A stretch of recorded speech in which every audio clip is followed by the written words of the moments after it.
The scent of rosemary and thyme lingered in Grandma's kitchen long after she was gone. I stood there, running my fingers along the worn edges of her recipe box, while the sounds of the wake drifted in from the living room. My name is Delilah, and today I buried the woman who taught me that love tastes like butter cookies, and healing comes in the form of chicken soup.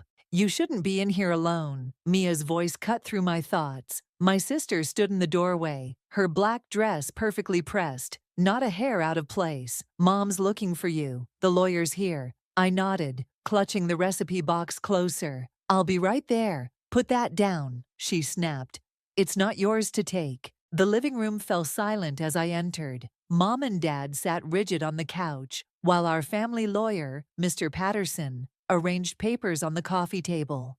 Mia slid into place beside them, leaving me standing alone. Let's begin. Mr. Patterson cleared his throat. Regarding the estate of Margaret Rose, I barely heard the standard legal jargon, my mind drifting to Sunday mornings in this very room, watching Grandma roll out pie dough while sharing stories of her own childhood. The lawyer's voice suddenly sharpened, pulling me back. And to my granddaughter Delilah, I leave my complete collection of recipes, including all secret family recipes, with the hope that she'll continue my legacy of bringing joy through food. What? Mia's shriek pierced the air. That's impossible. Mom's face turned stone cold. There must be some mistake. Those recipes belong to the family restaurant. They're meant for Mia. The will is quite clear. Mr. Patterson adjusted his glasses. Mrs. Rose was explicit about her wishes. Dad stood up, his face red. Delilah, you must have known about this. What did you say to her? Nothing. I stepped back, shocked by the accusation. Grandma and I just cooked together. We talked, that's all. Talked? Mia laughed bitterly. More like manipulated. You knew she was sick. You took advantage. That's not true. My voice cracked. Grandma taught me everything I know about cooking. It was our thing.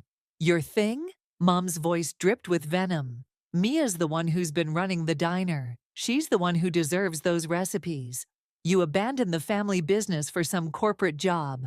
I didn't abandon anything. I just chose a different path. Well, congratulations. Mia spat, tears streaming down her face. You got what you wanted. I hope you're happy. The room spun as my family turned against me, their words becoming a blur of accusations and threats. Mr. Patterson awkwardly gathered his papers, making a hasty exit. If you keep these recipes, Dad's voice cut through the chaos, you're no longer welcome in this family. I felt the blood drain from my face. You can't be serious.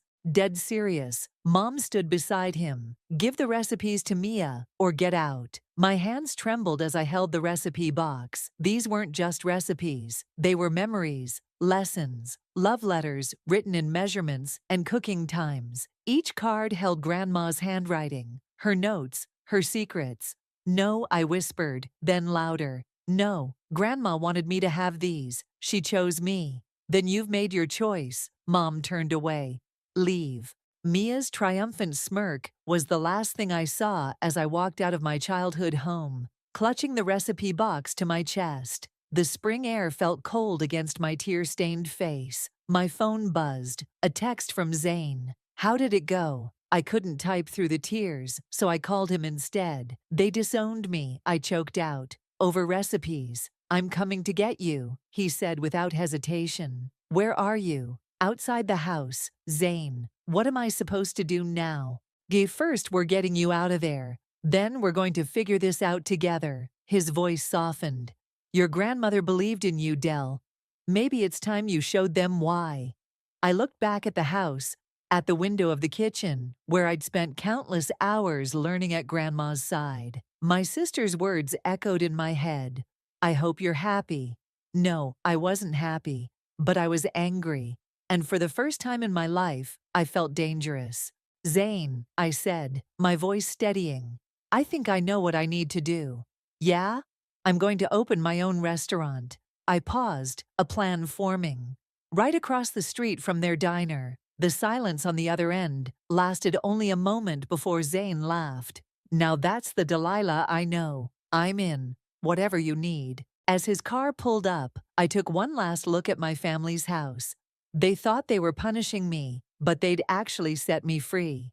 Grandma had given me more than recipes. She'd given me a chance to prove myself, and I was going to take it. "You're really going through with this," Zane whistled, staring at the empty storefront across from my family's diner. 3 months had passed since the funeral, and I'd just signed the lease.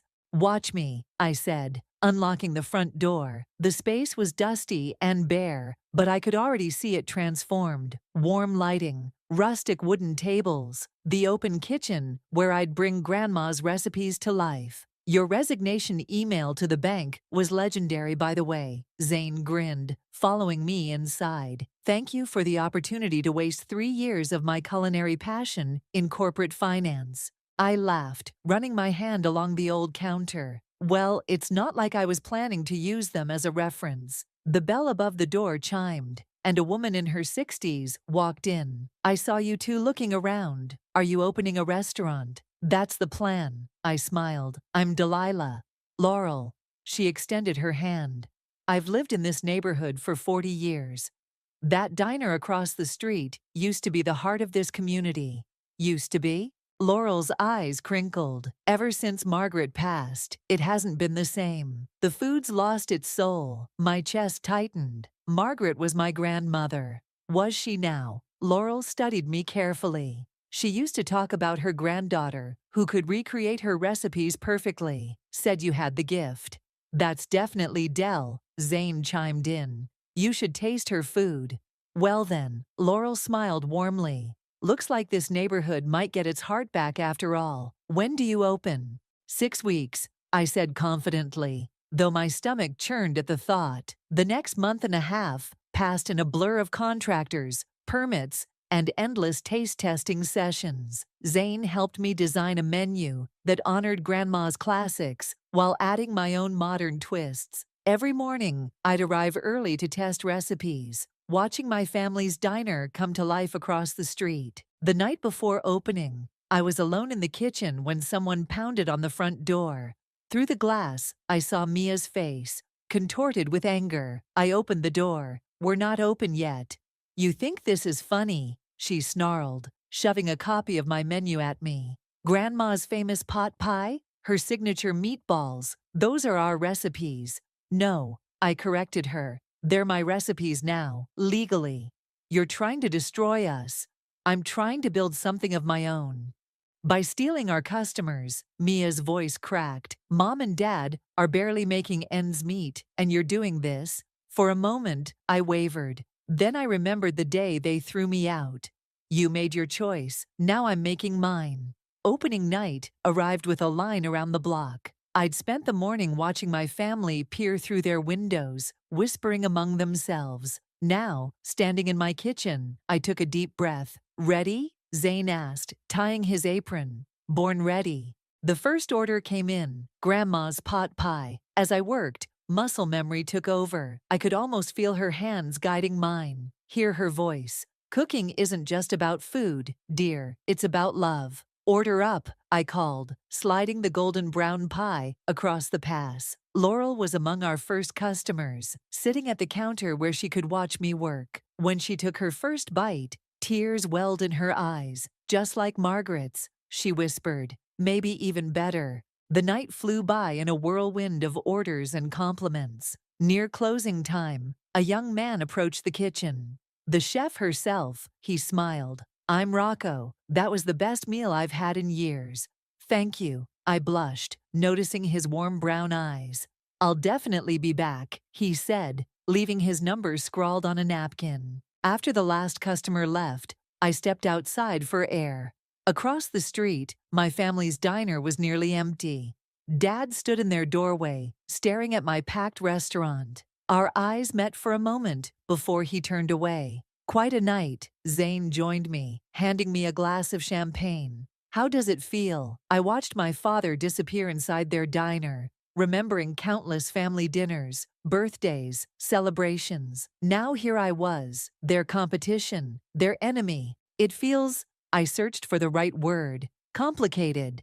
Success usually is. Zane clinked his glass against mine. To new beginnings. To new beginnings, I echoed, but my voice wavered.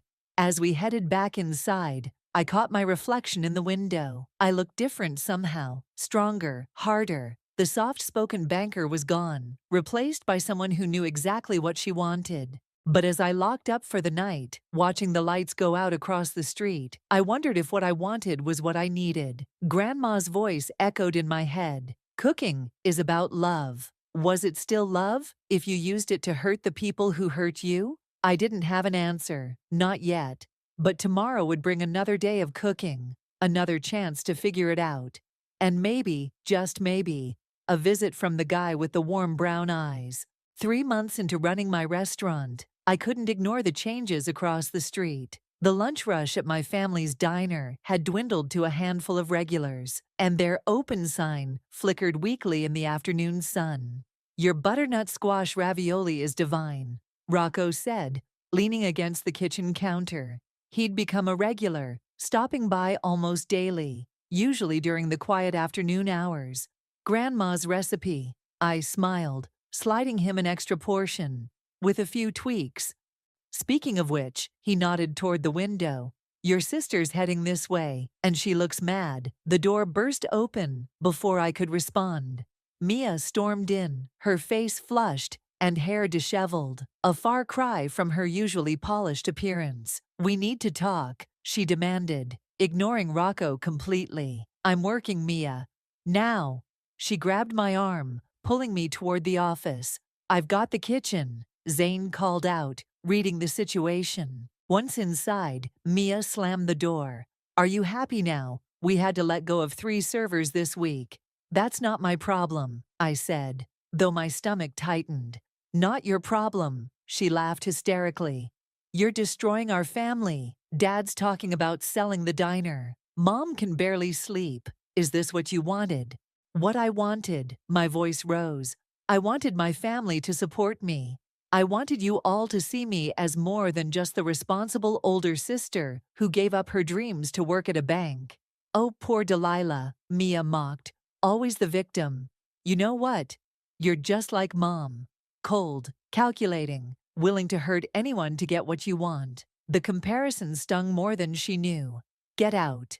The truth hurts, doesn't it? She stepped closer. Grandma would be ashamed of what you've done with her recipes. Something snapped inside me. Grandma chose me. She saw something in me that none of you ever did. And you know what? Your food isn't failing because of my competition. It's failing because you never bothered to learn from her like I did. Mia's hand flew up, but I caught her wrist before she could slap me. We stood frozen, both breathing heavily, years of resentment crackling between us. Everything okay in here? Rocco's voice came from the doorway. Mia yanked her hand away, tears streaming down her face. You're not the only one who loved her, Delilah. You're not the only one who lost her. She pushed past Rocco and fled. I slumped against my desk, shaking. Want to talk about it? Rocco asked softly. Not really. I straightened up, wiping my eyes. I should get back to the kitchen, but instead of returning to work, I found myself walking to the front window, watching Mia cross the street.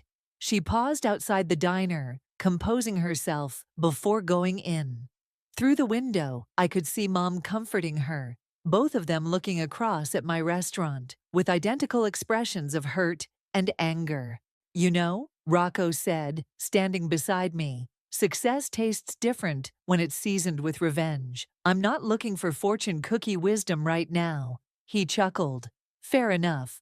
But as someone who's watched you cook, I can tell you that your food is best when you're cooking with joy, not anger. Joy. I turned to face him. My family disowned me. They chose Mia over me, like they always have. What's there to be joyful about? The fact that you're living your dream? He gestured around the restaurant. That you're creating something beautiful? That people line up every day to taste your food? Before I could respond, Laurel appeared at my elbow. He's right, you know. Your grandmother didn't give you those recipes to wage war. She gave them to you because you understand what she did. That food brings people together. Well, it's doing a great job of tearing my family apart, I muttered. Is it? Laurel raised an eyebrow. Or are you? The lunch rush started picking up, saving me from having to answer. But as I cooked, I kept glancing across the street. Dad was at the register, looking older than I'd ever seen him. Mom moved between tables with none of her usual energy. And Mia looked lost, nothing like the confident sister who'd always overshadowed me. Order up, I called, sliding a plate of Grandma's famous meatballs across the pass. The recipe card was worn and stained, covered in her neat handwriting. At the bottom, she'd written something I'd never noticed before. Remember, darling, the secret ingredient is forgiveness. I stared at the words until Zane nudged me. Earth to Dell? We've got orders backing up. Right, I shook my head, returning to work, but Grandma's words stayed with me, along with the image of my sister's tears, my father's tired face, my mother's worried eyes. Success, it turned out, tasted a lot like loneliness. The knock came just as I was closing up for the night. Through the glass door, I saw my mother's silhouette, looking smaller than I remembered. For a moment, I considered pretending I hadn't heard. I know you're in there, Delilah, she called out, her voice muffled. I opened the door. We're closed. I'm not here as a customer. She stepped inside, clutching her purse like a shield. Can we talk? I led her to a table, painfully aware of how she studied everything. The decor, the layout, the gleaming kitchen visible through the pass. Her eyes lingered on the wall where I'd hung Grandma's old rolling pin. Coffee, I offered, mostly to break the silence. Please. I busied myself with the coffee maker, watching her from the corner of my eye. She looked tired, her usually perfect makeup slightly smudged, her clothes wrinkled. Here, I set 2 cups down and sat across from her. Why are you here, Mom? She wrapped her hands around the mug. We're selling the diner. The words hit like a physical blow. What? We can't compete, she said simply. Your father's talking to a developer tomorrow. But the diner's been in the family for 3 generations. She cut me off. Don't pretend you care now. I stood up, anger flaring. Don't pretend this is my fault. You're the ones who threw me out because we were scared. Her outburst shocked us both. She took a shaky breath. We were scared you'd do exactly what you did. What's that supposed to mean? Look around, Delilah. You're successful, you're thriving, and she gestured vaguely across the street. We're failing, just like we knew we would if you got those recipes. I sat back down, stunned. You thought I'd succeed. A bitter laugh escaped her. Of course we did. You're your grandmother's granddaughter. You have her gift, her passion. Mia, she paused. Mia tries so hard, but she doesn't have what you have. Then why push her into running the diner? Because she wanted it so badly. Because she's always lived in your shadow, even if you never saw it that way. Mom took a sip of coffee, her hands trembling slightly. We thought if we could just give her this one thing, you'd make up for her not being me. The words came out sharper than intended. We thought we were protecting both of you. She met my eyes. We were wrong. The silence stretched between us, filled with years of misunderstandings and unspoken words. I have a confession, Mom finally said. The night before the will reading, I begged your grandmother to leave the recipes to Mia. My chest tightened. What did she say? She laughed, said I was trying to force a square peg into a round hole. Mom's eyes welled up. She said Mia needed to find her own path, and you needed to stop hiding yours. I wasn't hiding. Working at a bank? Really, Delilah? She shook her head. You were miserable there. At least I was making you proud. Proud? Mom looked genuinely surprised. We were worried. Your father used to say it was like watching a bird pretend to be a fish. A laugh bubbled up unexpectedly. Dad said that. He says a lot of things now, mostly about how much he misses your Sunday breakfasts. The mention of our old tradition made my throat tight. Every Sunday, I'd cook breakfast for the family. Experiments that sometimes failed spectacularly, but always made Dad smile. Why are you really here, Mom? She reached into her purse and pulled out a worn envelope. Your grandmother left this for me, with instructions to open it when I finally got my head out of my behind. Her words. She slid it across the table. Read it. The letter was short, written in Grandma's familiar handwriting. Presley, my stubborn daughter. By now, you've probably realized what a mess you've made. Your girls aren't chess pieces to be moved around a board. Delilah has my gift, yes, but Mia has your business sense, the same sense that kept our diner running when your father died.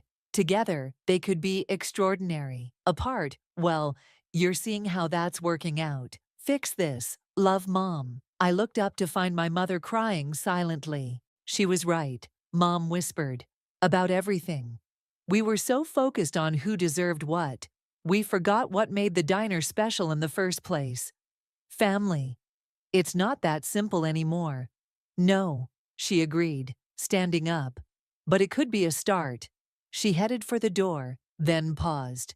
Your coffee's better than mine ever was. Grandma would be proud. After she left, I sat alone in my empty restaurant, staring at Grandma's letter until the words blurred. Across the street, the diner's lights were still on, a single figure visible through the window. Mia, counting out the day's meager receipts. Grandma's words echoed in my head. Together, they could be extraordinary. I pulled out my phone and typed a quick message to Zane. Need your help with a crazy idea. His response came immediately. Those are my favorite kind. The sound of breaking glass jolted me awake. I rushed downstairs to my restaurant's kitchen to find Mia standing among the shattered remains of what used to be my front door, mascara streaking down her face. Mia, what the hell? I quit. She waved an empty wine bottle. I finally quit. Told Mom and Dad I'm done pretending. You're drunk. Yep. She stumbled to a bar stool. Turns out you need actual talent to run a restaurant. Who knew? I grabbed the bottle before she could swing it again. Let me call you a cab. No. She grabbed my arm. I need to say this while I'm brave enough. Her eyes, though glazed, fixed on mine. I hate you. Okay, definitely time to go. No, listen. I hate you because you're exactly who you're supposed to be. You got Grandma's talent, her passion, she gestured wildly, her everything. And what did I get? Her name. Margaret Mia. Like that would somehow make me more like her. I sank onto the stool next to her. Mia. You know what's worse than failing? She laughed bitterly. Failing at something you never wanted in the first place. What are you talking about? You loved the diner. I loved making Mom and Dad happy. I loved feeling special for once. She slumped forward. Did you know I applied to art school? This was news to me. When? Senior year. Got accepted too. But then Mom started talking about how you were wasting your potential at the bank and how the diner needed a successor. She wiped her eyes. I thought if I could just be good enough, they'd finally see me instead of your shadow. I never knew. Of course you didn't. You were too busy being perfect. I couldn't help but laugh. Perfect? Mia, I spent years trying to compete with you. You were always the favorite. The favorite? She looked genuinely shocked. They literally disowned you. Because they believed in me enough to be threatened. The words came out before I could stop them. Mom told me everything. They knew I'd succeed. Mia stared at me for a long moment, then burst into tears. God, we're so messed up. I found myself laughing through my own tears. Yeah, we really are. Remember when we were kids? Mia sniffled. How we used to sneak into Grandma's kitchen at night and make those horrible pancake experiments. The peanut butter and pickle disaster. Mom was so mad about the mess. But Grandma just laughed. I smiled at the memory. Said creativity needs room to fail. She always knew what to say. Mia's voice softened. I miss her so much. Me too. We sat in silence for a while, the first comfortable silence we'd shared in years. I saw your paintings, I finally said. The ones you posted online. She looked up, surprised. You follow my art account. Of course I do. You're really good, Mia. Like, seriously good. Not good enough to make a living. Says who? Your latest piece got hundreds of likes. Yeah, well, she gestured around my restaurant. This got hundreds of customers. We can't all be successful rebels. I took a deep breath. What if we could be? What? What if? I hesitated, then plunged ahead. What if we combined our talents, your business sense, my cooking, your art, my food, something completely new? She squinted at me suspiciously. Are you drunk too? I'm serious. Grandma left me a message through Mom. She said together we could be extraordinary. Together, Mia scoffed. We can barely be in the same room. We're in the same room now. Because I broke in, while drunk. Details. I waved dismissively. The point is, we're talking, really talking, maybe for the first time in years. Mia was quiet for a moment. I designed a whole restaurant concept once, just for fun. Modern art gallery meets casual dining. See? That's exactly what I'm talking about. I grabbed a napkin and started sketching. We could showcase local artists, have rotating exhibits, monthly themed menus based on the artwork, special events where food and art intersect. We spent the next hour brainstorming, the years of resentment temporarily forgotten, in a burst of creative energy. As the sun began to rise, Mia sobered enough to look embarrassed about the door. I'll pay for that, she mumbled. You'll work it off, I corrected. If you're serious about this. She met my eyes. Are you serious about working together? Terrified but serious. Me too. She stood up shakily. I should go face Mom and Dad. Want backup? No, she smiled slightly. But maybe we could all talk. Later, when I'm not hungover and you're not enabling my vandalism. Deal. I helped her to the door, carefully avoiding the glass. Hey Mia, for what it's worth, I never hated you. I just missed my sister. Yeah, she whispered. I missed you too. You want to do what? Laurel set down her coffee cup, staring at me across the counter. The morning sun streamed through the newly replaced front door, creating patterns on the floor. Merge the restaurants, I repeated. Turn them into something new. With the same family that disowned you. She raised an eyebrow. Honey, have you lost your mind? Probably. I wiped down the counter, avoiding her gaze. Mia and I talked last night. Really talked. After she broke your door. Minor detail. Delilah. Laurel's voice turned serious. I've watched you build this place from nothing. Are you sure you want to risk it all? Before I could answer, Rocco slid onto the stool next to her. Risk is just opportunity in disguise. Nobody asked you, Romeo, Laurel shot back. But she was smiling. Actually, I took a deep breath. I wanted both of your opinions. You've become like family to me these past months. More family than your actual family, Laurel muttered. That's the point, I insisted. Maybe it's time to fix that. The door chimed, and Zane burst in, waving his phone. Dell, you need to see this. He pulled up Mia's art account, showing me her latest post. It was a digital sketch of a restaurant interior, modern, elegant, with art-lined walls and innovative seating arrangements. The caption read, Dreams of collaboration with Delilah's Kitchen. Time to heal old wounds. It's already got thousands of likes, Zane said. People are going crazy for the concept. It's beautiful. Rocco leaned in. She's talented. She is. I agreed softly. She always was. We just never gave her the chance to show it. Well, Laurel stood up, straightening her jacket. If you're determined to do this, you'll need help negotiating with your parents. You're offering?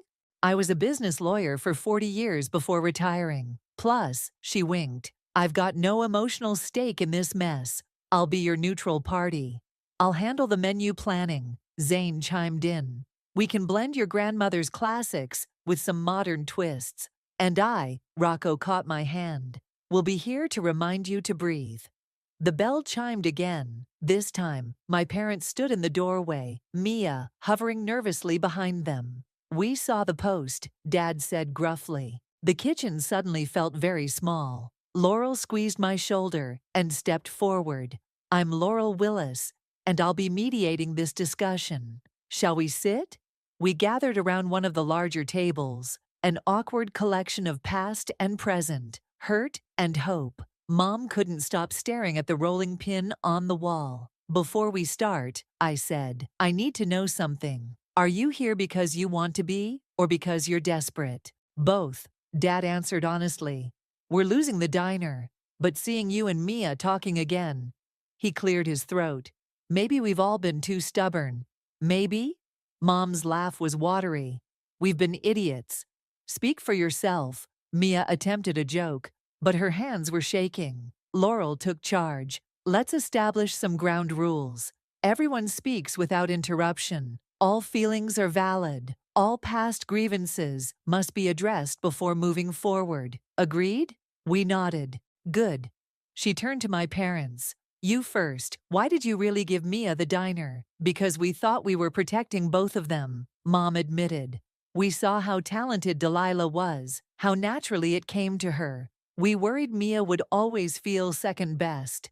Instead, Dad added, we made everyone miserable. Your turn. Laurel nodded to Mia and me. I felt trapped, Mia blurted out. Like I had to be someone I'm not. And I felt rejected, I added. Like my passion was a threat. The truth hung heavy in the air. Now, Laurel pulled out a notebook. Let's talk solutions. Mia's design concept is excellent. Delilah's culinary reputation is solid. The question is, can you all work together without falling back into old patterns? Yes, Mia said firmly, because this time, we're choosing our roles. I want to handle the business side, the design, the marketing. Let Del be the chef she was meant to be. And the original diner location, Laurel pressed. It's bigger, I offered, better parking. We could renovate, make it match Mia's vision. Using both our savings, Mia added, equal partnership. Dad reached for Mom's hand. We'd step back, consult when needed, but let you girls take the lead. And the recipes? Mom asked quietly. I pulled out Grandma's recipe box. They belong to the family, all of us. Laurel sat back, satisfied. Looks like we have a framework. Shall we discuss details? As the conversation turned to logistics, I caught Mia's eye across the table. She smiled, a real smile, like when we were kids sharing secrets. Maybe Grandma knew exactly what she was doing when she left me those recipes. Maybe sometimes you have to break something completely to build it back stronger. You okay? Rocco whispered. I watched my family, all of them, old and new, planning our future together. Yeah, I smiled. I really am. The renovated diner buzzed with nervous energy as we prepared for our family dinner. The first test run before the grand reopening. Mia had transformed the space into something magical. Exposed brick walls, showcased local artwork, Edison bulbs cast warm light across reclaimed wood tables, and the open kitchen gleamed with new equipment. Stop fiddling with the place settings. Rocco gently pulled me away from the table I'd adjusted for the 10th time. Everything's perfect.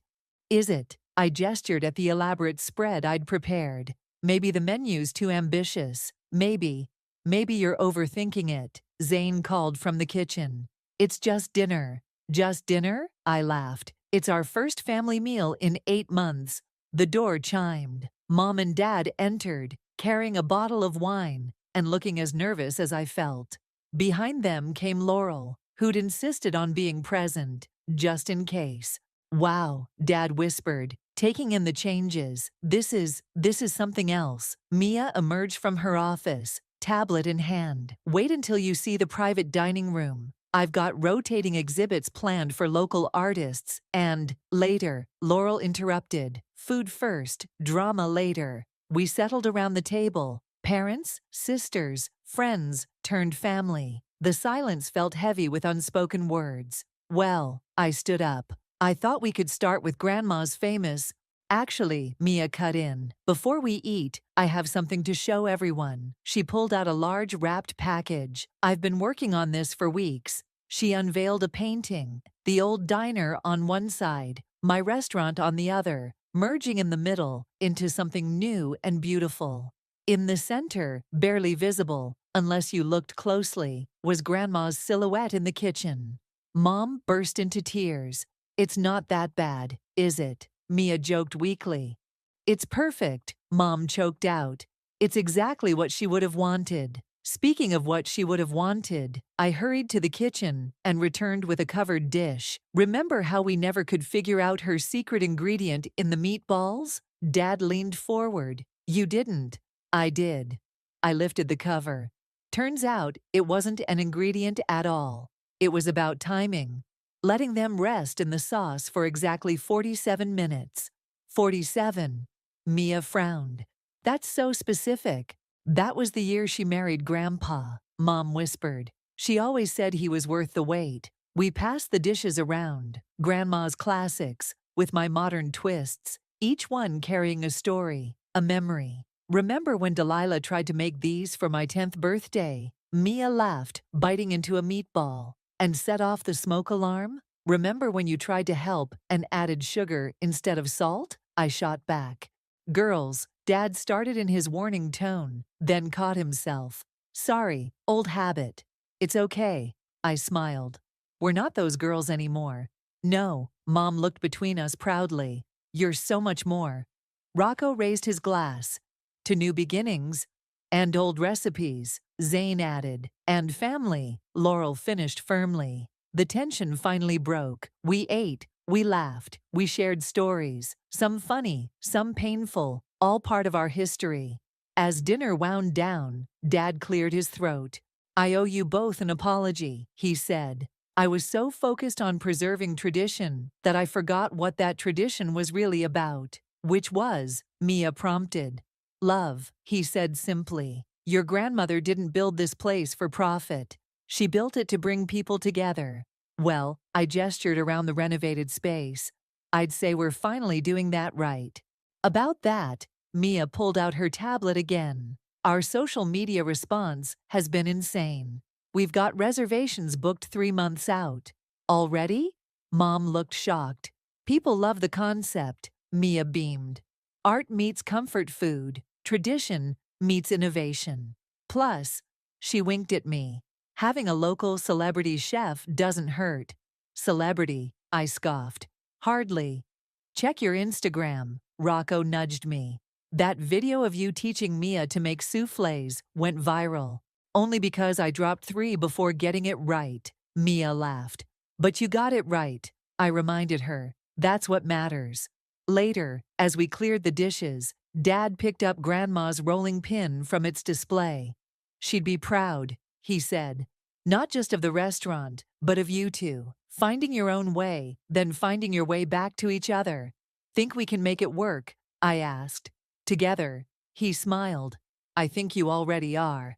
Looking around at our mismatched family, Mia discussing art installations with Mom, Zane teaching Laurel how to properly plate a dessert, Rocco sneaking tastes of leftover sauce, I felt something settle in my chest. This was what Grandma meant about food bringing people together. This was what her recipes were really about. Hey Del, Mia called out, ready to show them the surprise dessert? I grinned. Only if you help me serve it.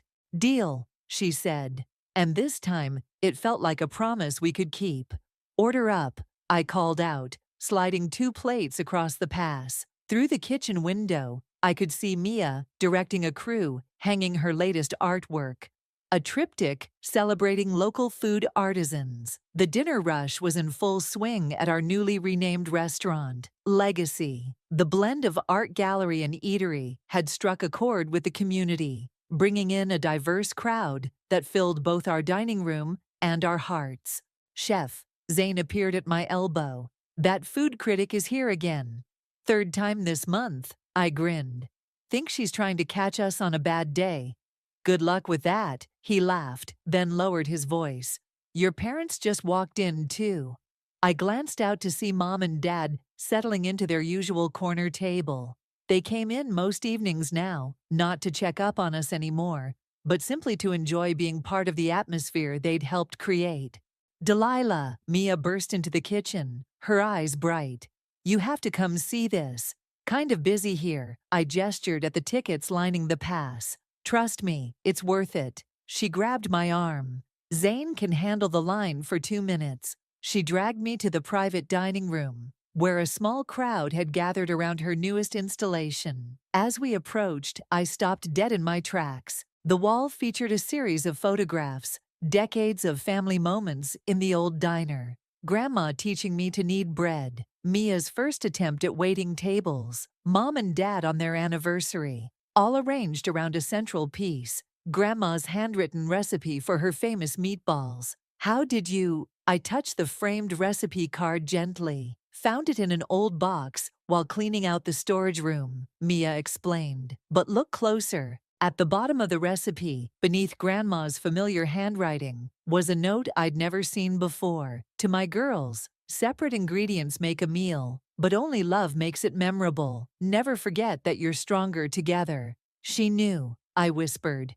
She knew this would happen. Of course she did. Laurel's voice came from behind us. That woman had more wisdom in her little finger than most people have in their whole body. Did you know about this? I asked Mia, pointing to the installation. It was Mom's idea, actually. She's been collecting photos for weeks. A commotion from the main dining room drew our attention. Rocco was leading a group of customers through, explaining the concept behind our rotating art exhibits. And here we have our latest installation. He gestured to the wall, then caught sight of us. Ah, and here are the artists themselves, both culinary and visual. The customers murmured appreciatively, snapping photos of the display. One elderly woman stepped forward, tears in her eyes. I remember your grandmother, she said. She catered my wedding 40 years ago. Best meal of my life. Until tonight, I promised, earning a laugh from the group. Back in the kitchen, I found a surprise of my own waiting. Dad had donned an apron and was expertly plating desserts alongside Zane. What? He shrugged at my expression. Can't an old man help out? The health inspector might have something to say about that, I teased. Good thing I renewed my food handler's license then. I stopped. You did what? Well, he focused intently on the chocolate garnish he was placing. Thought I might make myself useful, if you'll have me. Every Sunday, I decided. That's brunch rush. Think you can handle it? His smile was answer enough.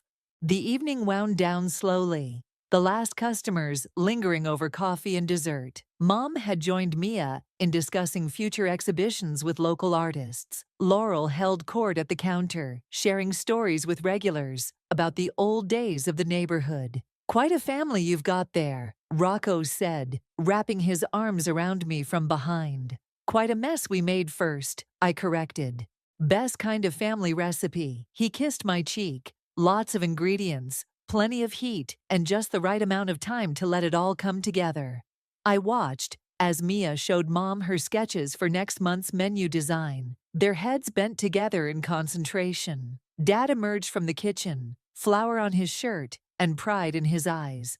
Zane was teaching Laurel's grandson how to properly hold a chef's knife. The recipe card in the display caught my eye again. Grandma had known that sometimes the best dishes need to break down completely before they can become something better. She'd given me her recipes not as a weapon, but as a bridge, a way to bring us all back together when we were ready. Hey, Mia called out. We're thinking of doing a cookbook, family recipes, stories, your techniques, my illustrations. What do you think? I looked around at our beautiful mess of a family restaurant, at the love we'd managed to cook up from the ashes of our anger. I smiled. Grandma would say it's about time. Then let's get started, she grinned, pulling out her sketchbook. I've got some ideas. And just like that, we began writing our next chapter together, one recipe at a time.